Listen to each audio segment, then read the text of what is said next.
Banyak dari kalian yang tanya, kalau gua mulai dari nol, strategi apa sih kira-kira yang akan gua pakai untuk menjadi kaya lagi?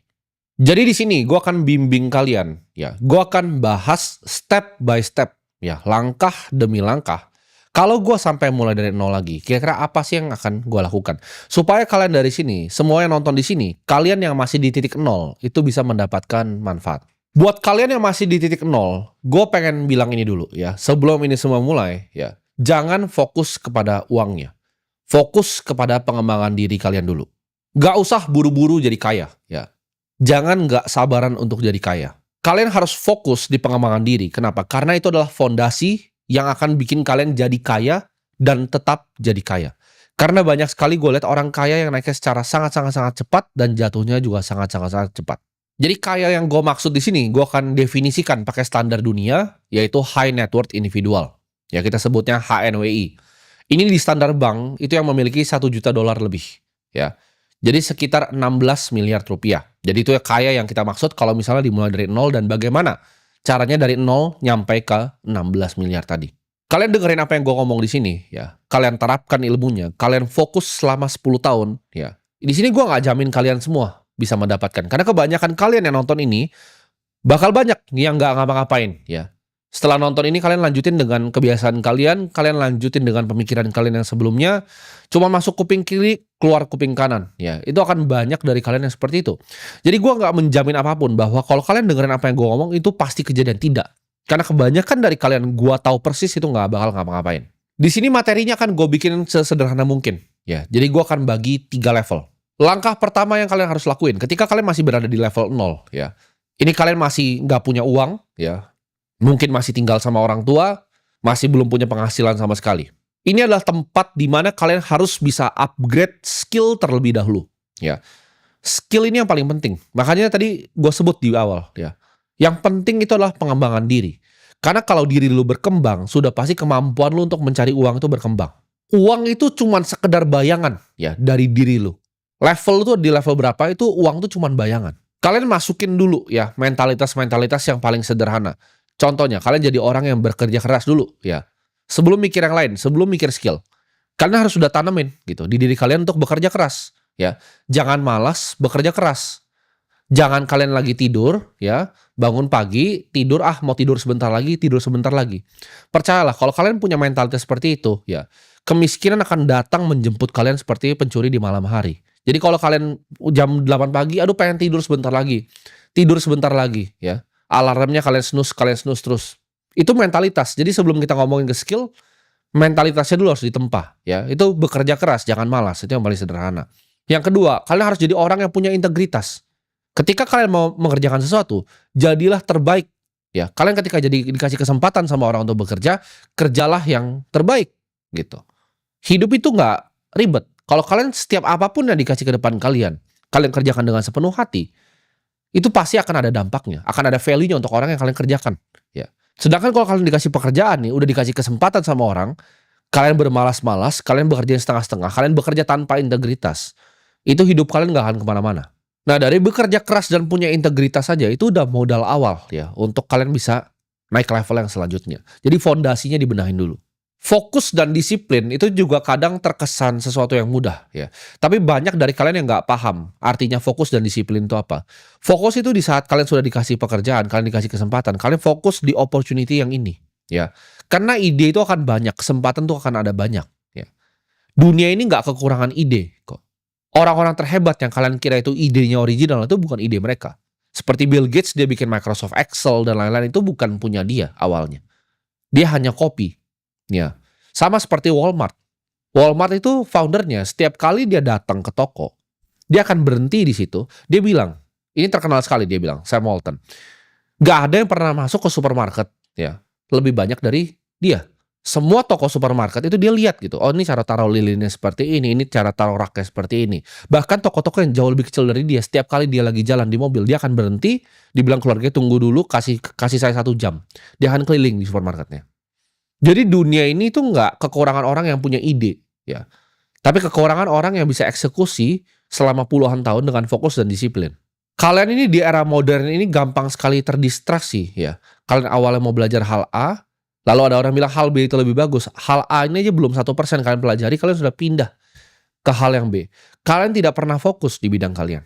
Ketika contohnya kalian selesai nonton video ini, kalian mungkin bisa lanjutin nonton video yang nggak berguna lagi, ya, di aplikasi short form kalian dengan TikTok dan segala macam. Ketika gue awal ibaratnya bekerja ya, dapat duit, gue itu nggak pernah fokus akan uang, ya. Gue kerja rodi, apapun itu gue kerjakan. Gue nggak pilih-pilih ya, gue nggak pilih mana uang kecil, mana uang besar. Apapun gue kerjakan, selama gue bisa dapat uang dan gue bisa dapat ilmu, ya. Jadi gue nggak apa-apa kerja rodi, asalkan gue dapat mentor yang bisa membimbing gue. Gue nggak apa-apa dikasih uang sedikit, asalkan dikasih skill yang mahal. Kebanyakan orang di level 0 ya, baru mulai ini, itu nggak punya pemikiran seperti itu. Mereka mau cari uang sebanyak-banyaknya. Mereka ini adalah manusia-manusia paling serakah di bumi. Mereka mau kaya secara instan dan cepat, tapi mereka nggak mau prosesnya. Mereka skill itu belum punya, karakter belum punya. Mereka merasa dunia ini berhutang kepada mereka sesuatu. Tidak. Dunia itu tidak pernah berhutang ya kepada kalian semua. Ini kalian bisa percaya ya. Kalian mau cepat kaya, kalian mau jackpot ya. Di apapun yang kalian lakukan ya, mau itu lotre di Amerika, mau itu lu mau main judi, mau lu beli investasi yang tiba-tibanya jackpot ya. Ketika itu tidak dibarengi oleh fondasi ya, pemikiran dan karakter yang tepat, itu uangnya akan hilang semua ya. Itu akan seperti uang jin dimakan sama setan, nggak akan kemana-mana, uangnya akan hilang. Nah ini buat kalian yang belum punya income ya, maupun belum punya pekerjaan ya. Saran gue adalah coba ya cari skill yang itu bisa kalian jual skillnya. Contohnya seperti apa? Skill jualan. Contohnya seperti skill apa? Skill video editing. Ya, contohnya skill seperti apa? Skill bagaimana cara kalian bisa coding, bikin website atau aplikasi. Jangan malu gitu ya. Jadi dari dulu gue nggak pernah malu untuk berjualan ya. Untuk gue ke toko-toko, dari gue jualan sedotan tuh gue ke toko-toko ya. Ditolakin sama manajer-manajer yang level bawahnya, gue nggak masalah. Gue nggak pernah punya malu. Gue lanjut terus gitu. Mau dari zaman di sekolah gue berjualan juga gue nggak pernah punya malu ya. Karena orang nggak punya duit gitu loh. Apa yang perlu dimaluin lagi? Gue lebih baik gue malu dibanding orang tua gue nggak makan ya. Sederhana. Jadi nggak ada waktu itu kata-kata malu tuh nggak ada. Nggak ada hal yang terlalu rendah untuk dilakukan untuk mencari uang. Gue jualan minyak rambut pun gue lakukan. Gue jualan sedotan gue lakukan. Gue jadi wedding organizer itu gue lakukan gitu. Cuman dibayar ratusan ribu. Apapun waktu itu ya itu gue lakukan sepenuh hati. Yang penting asal gue bisa mendapatkan uang. Skill yang gampang dipelajari untuk kalian bisa mendapatkan uang yang relatif lebih banyak itu adalah skill berjualan. Contoh, lu upgrade skill lu sebagai seorang sales ya, lu jadi pendengar yang baik. Karena ini banyak yang salah. Orang banyak kira sales itu tentang banyak ngomong. Bukan. Sales itu tentang siapa yang paling jago mendengar. Mendengar keluh kesah dari konsumen itu apa, ya. Mendengar mereka itu maunya apa. Gimana caranya produk atau jasa kamu itu bisa menyelesaikan masalah mereka. Ketika lu tahu jelas ya, masalah dari calon klien atau konsumennya apa, di situ lu bisa tawarkan solusi. Contoh, lu adalah sales software. Ketika lu tahu, oke, dia punya masalah di bisnis prosesnya. Di bagian apa? Oh, dia mungkin ada masalah di bagian purchasing.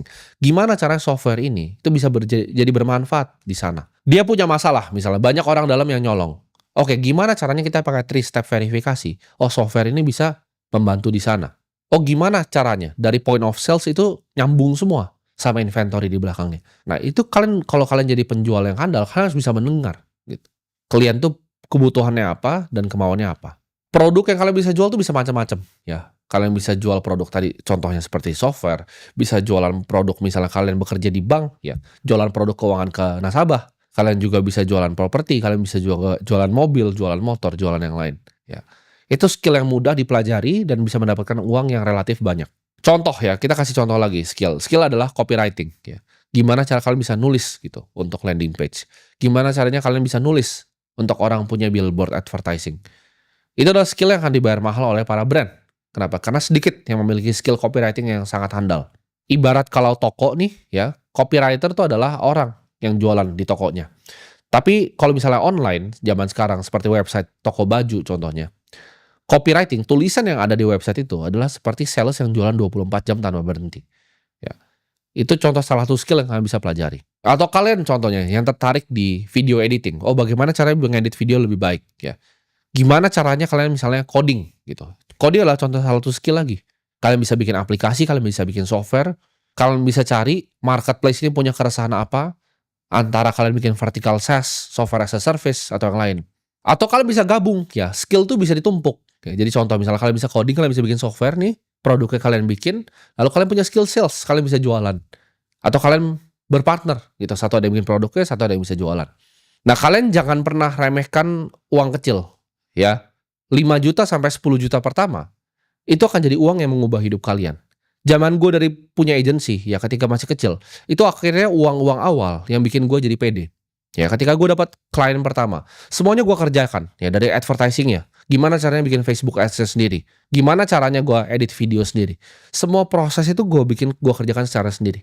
Sampai kameranya pun gue yang pegang, editing itu gue yang pegang, ya. Semuanya gue pegang dari ujung sampai ujung. Dari sales prosesnya di depan, cara lead generation seperti apa, delivery jasanya seperti apa, ya. Tapi dari 5 sampai 10 juta pertama per bulan klien yang gue dapatkan, itu bikin gue jadi pede untuk nambah-nambah klien selanjutnya. Yang awal tadi cuma 7 juta per bulan dapat income, sampai akhirnya 50 juta per bulan ya ketika gue masih SMA.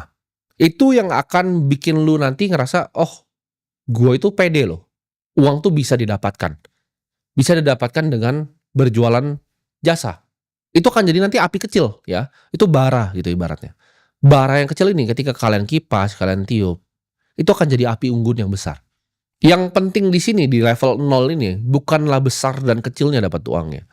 Tapi seberapa jauh lu bisa mengembangkan diri, seberapa jauh lu bisa upgrade skillnya. Gitu. Karena di level ini apapun harusnya kalian kerjakan.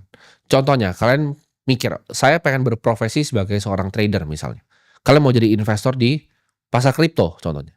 Skill yang kalian bisa upgrade apa? Oh, belajar misalnya analisa dan segala macam. Nanti itu dapat duit misalnya dari mana? Kalian bisa cari intern misalnya. Di fund di luar negeri ya. Atau kalian belajar yang lebih sophisticated. Oh, gimana caranya bikin model kuantitatif. Yang penting di level ini adalah konsistensi memilih skill yang kalian mau tajemin ya, dan fokus dan disiplin. Jangan baru coba sesuatu 2 sampai 3 bulan itu menyerah.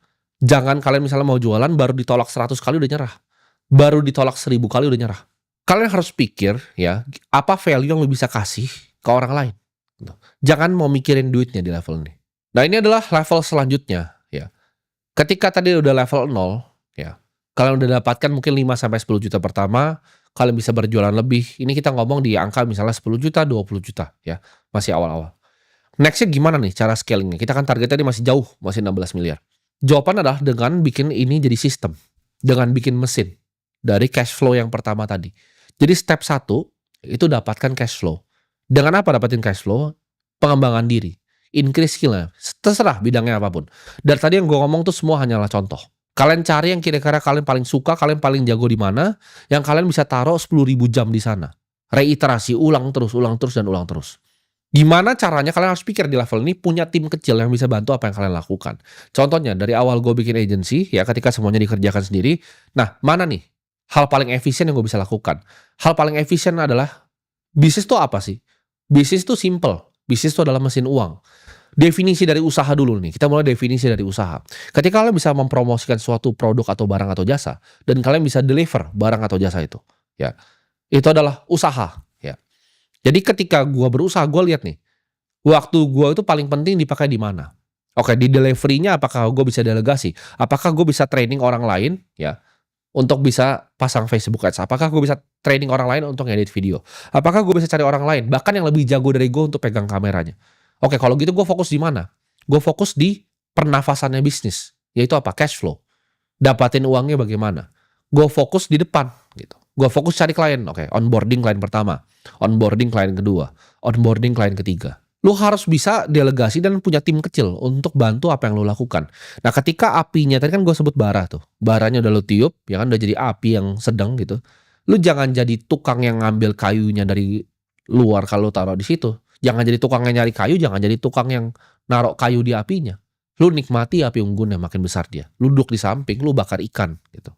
Kaya itu bukan berarti kerja lebih keras ya. Ada yang punya agensi, dia pikir dia paling pintar, dia kerjakan semuanya, tapi uangnya nggak seberapa. Karena waktu dia constraint cuma 24 jam. Sedangkan ada orang kayak gue, waktu masih SMA gue sudah delegasi gitu ke anak-anak yang kuliahan waktu itu ya. Jadi gue cari anak-anak kuliahan yang mau dibayar. Oke, ya udah langsung gue kasih aja pekerjaan gue delegasi. Gunain waktu ya, ini banyak yang keliru nih karena mereka kira mereka itu punya usaha, mereka kerjanya sudah banyak, contohnya mereka punya satu restoran tapi waktunya akhirnya habis karena mereka tuh jadi chefnya juga, jadi ngitungin duitnya segala macam, udah cashnya habis ya, disedot waktunya mereka habis, restorannya nggak kemana-mana karena mereka nggak ngerti seni dari delegasi ini. Ketika sudah ngerti ya seni untuk delegasi ke orang lain, kalian bikin tim kecil kalian bikin mesinnya, kalian bikin sistemnya. Yang terjadi apa? Ketika orang yang ngambilin kayunya, orang yang naruh kayunya di api unggun kalian tetap nyala. Kalian bisa duduk situ, bakar ikan, terus mikir, oke ini gimana caranya gue bikin api unggun kedua, ketiga, keempat, kelima, gitu. Gimana caranya gue bikin rumah nih di sekitar api unggunnya. Bisa mikir yang lebih jauh lagi, bisa mikir visi yang lebih besar lagi, karena waktunya bukan cuma ngambilin kayu ke hutan. Contoh ya, ini kita kasih contoh lagi. Skillnya misalnya video editing, ya kalian bisa ngedit video, ya udah ada 2-3 klien. Misalnya dia bayar 7 juta, 7 juta, 7 juta, ya. Ada 21 juta nih masuk per bulan. Nah bikin sistemnya gimana? Lu mulai hire yang namanya junior editor. Jadi dia yang bikin sistemnya. Lu bikin SOP-nya dari rough cut, ya kan. Nanti ini ya siapa yang grading gitu. Nanti ini QC-nya seperti apa. Nah, mungkin awal-awal lu masih yang QC, lu masih yang di bagian akhir, masih ngecek gitu kan. Tapi itu pun nanti ke depannya QC-nya bisa didelegasi juga. Jadi semuanya jadi satu kesatuan, jadi sistem. Nah, lu lihat nanti junior editornya ini bagus atau enggak. Mungkin memang skill-nya enggak seperti lu langsung. Tapi mungkin kita bisa melakukan yang namanya shadowing. Jadi dia ngikutin di belakang, dia lihat gitu bagaimana proses kerjanya, caranya bagaimana, sampai akhirnya dia bisa mengerti sendiri dan bahkan bisa lebih jago dari lu. Ketika sudah lebih jago dari lu ya lu kasih uang untuk dia bisa training. Junior editornya lu belikan kelas editing yang lebih mahal gitu. Oke, dia upgrade skill-nya lagi, lebih enak seperti itu jadinya. Yang lama-lama tadinya sama cuman 1 junior editor jadi ada 2, ada 3, ada 4, ada 5. Klien yang lu onboarding dari 2, 3, 4, 5, 6, 7, 8, 9, 10 akhirnya. Ya ketika 10 klien sudah 70 juta per bulan. Lu fokus cuma nyari klien, ini udah ada tim editor di belakang yang mengerjakan. Waktu yang tadi lu pakai awalnya cuma buat editing 2-3 klien, sekarang waktu yang lu pakai belajar skill yang lain. Makanya skillnya itu ditumpuk, skill stacking gitu. Ketika bisa editing, belajar skill delegasi, kasih ke orang-orang banyak, naik lagi skillnya. Oh gimana caranya promosiin jasa editingnya. Lu mulai belajar bagaimana seni branding, seni beriklan gitu kan, seni jualan. Nah tadinya dari awal cuma jadi editor, lu sekarang udah punya agency editing gitu. Lu udah di bracket income berbeda dari editor yang cuma bekerja. Awalnya cuma bisa 2-3 klien, sekarang bisa 10-20 klien. Itu bisa mungkin ratusan juta pertama. Jadi income-nya ya dari tadi level 0, di level selanjutnya ketika sudah bikin mesin itu udah bisa ke 3 digit ya. Sudah gampang sekali income-nya ke ratusan juta kalau kalian paham skill-nya. Nah, di sini kalian paham ketika kalian nonton ini, semua uang yang didapat itu tidak ada yang namanya hoki di dunia ini. Semua itu bisa dibikin, semua bisa dirancang, semua itu by design. Dan di sini itu bukan masalah cuman agency editing, itu hanyalah contoh ya. Kalian bisa lakukan ini di berbagai macam hal yang lain. Nah ini tapi harus gue warning dulu ya. Ketika kalian masuk ke level yang ini ya, ketika income kalian ratusan juta, sudah punya mesinnya, kalian harus hati-hati ya, jaga yang namanya gaya hidup. Karena ini godaan terbesarnya.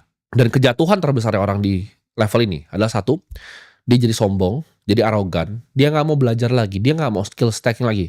Dia ngerasa nyaman dengan 100 juta per bulannya, dia tidak mau upgrade skill lagi. Ya. Itu justru akan jadi hambatan, ya.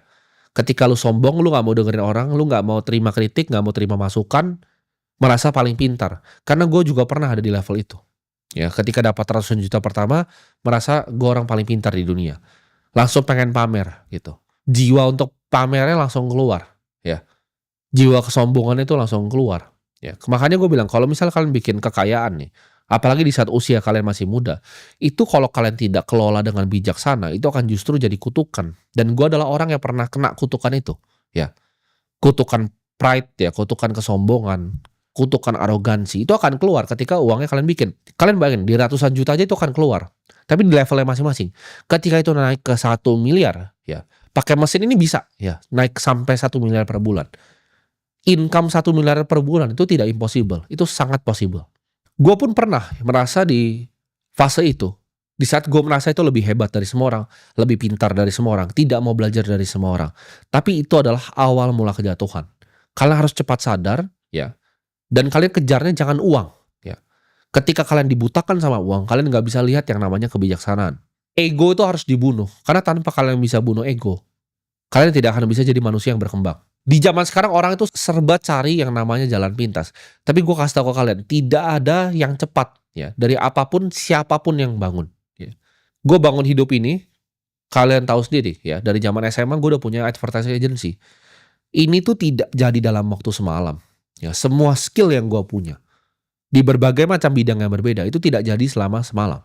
Gue fokus 10 tahun lebih ya, konsisten di dunia investasi dan pasar modal. fokus gitu. Jadi usaha-usaha gue jadikan itu permanent capital yang gue injek ke investasi gue. Dan ini tidak pernah gue keluarkan uangnya secara signifikan. Dan selalu gue fokus ya. Gue fokus dan gue konsisten selama 10 tahun lebih. Gue beli ratusan ya buku untuk dibaca. Tentang investasi, tentang investor-investor terhebat yang ada di dunia. Gue pelajari semua. Sampai hari ini pun gue gak pernah berhenti untuk belajar. Gue tidak pernah berhenti untuk bertanya ke mereka yang lebih hebat dari gue. Karena hidup ini itu gak bisa jadi orang yang stagnan. Ya. Sama seperti bisnis ya. Di hidup itu kalau lu stagnan itu sama dengan lu turun. Lu harus berkembang terus ya. Karena itu adalah esensi dari hidup. Jadi manusia ini kita harus jadi manusia yang berkembang. Berkembang dan kita bisa melayani banyak orang.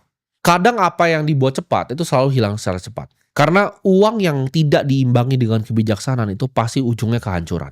Jalan yang benar itu lu bangun rumah ya dengan fondasi yang benar.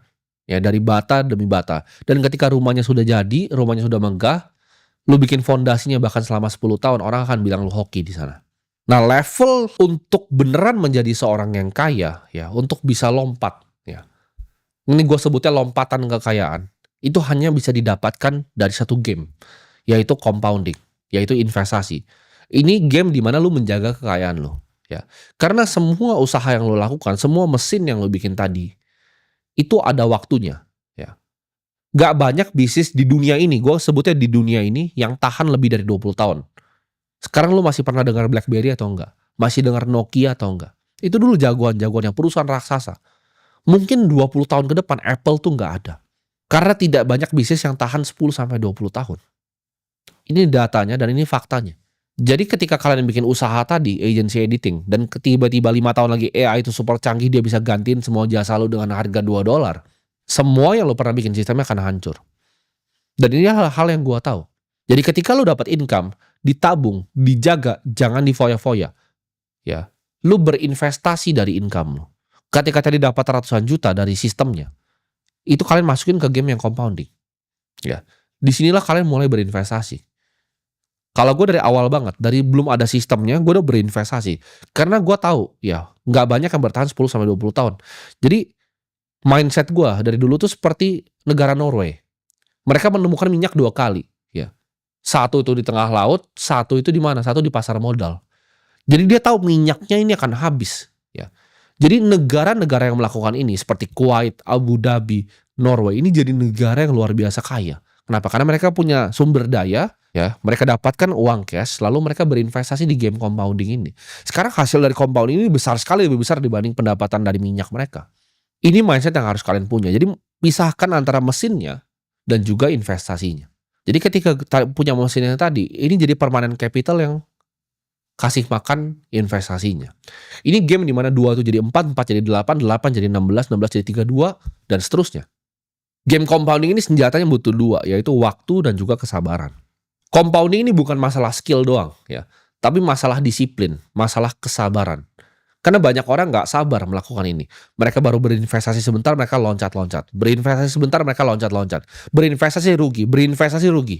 Padahal rule nomor 1 dari game compounding ini, jangan rugi. Gitu. Jangan pernah rugi. Ini tentang fokus. Ketika dunia bilang, oh investasi A bagus, B bagus, C bagus, apa yang lu tahu itu benar. Lu harus tanya ke diri lu sendiri, bagaimana caranya saya tahu saya benar. Ketika lu punya tesis investasi, ngobrol lah dengan banyak orang. Ya. Di-challenge sama banyak orang.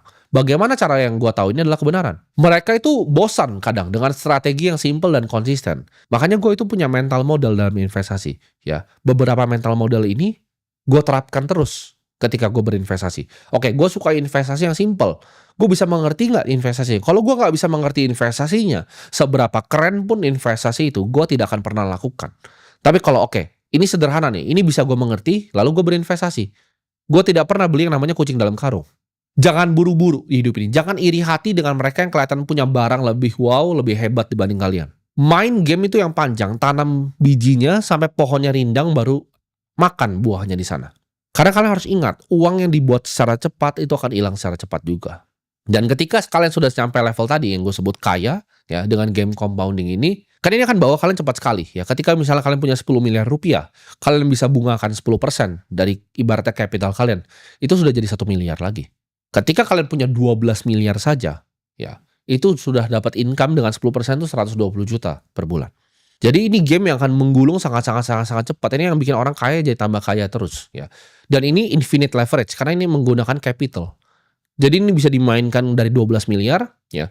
Dari 2 juta ya. Jadi awal gue mulai investasi itu 2 juta rupiah ya. Buat kalian yang bilang kalian nggak bisa, gue itu mulai dengan 2 juta rupiah. Gue tambah terus dari awal bekerja dengan skill, gue tambah terus modalnya dengan tadi, gue bikin agency, gue kerjakan semuanya.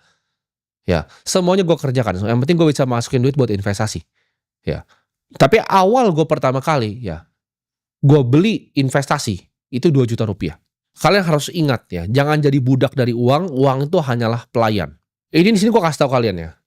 1 koin emas yang disimpan dengan disiplin itu lebih baik dibanding 1 peti emas yang dihamburkan dengan kesombongan. Kalian jangan di sini lakukan kesalahan yang gue lakukan ketika gue masih muda. Ukuran kekayaan sejati itu bukan tentang apa yang gue punya sekarang. Tapi ketika gue sudah mati nanti, apakah harta yang gue kumpulkan di bumi ini itu bisa melayani banyak orang. Kenapa gue masih bikin video-video seperti ini? Ya, karena setiap kali gue bikin seperti ini adalah wadah gue untuk berbagi ke kalian. Berbagi ilmu yang gue punya. Ini adalah format juga dari melayani. Supaya kedepannya nanti kalian bisa ikuti langkah gue, ya, bantu anak-anak yang butuh pendidikan. Jadi semoga video ini bisa bermanfaat untuk bisa bikin kalian jadi kaya. Ya, ingat, 1 itu fokus ke pengembangan diri. Masih 0 nih fokus pengembangan diri. Fokus bikin sistem, bikin mesinnya, dan fokus mainin game compounding.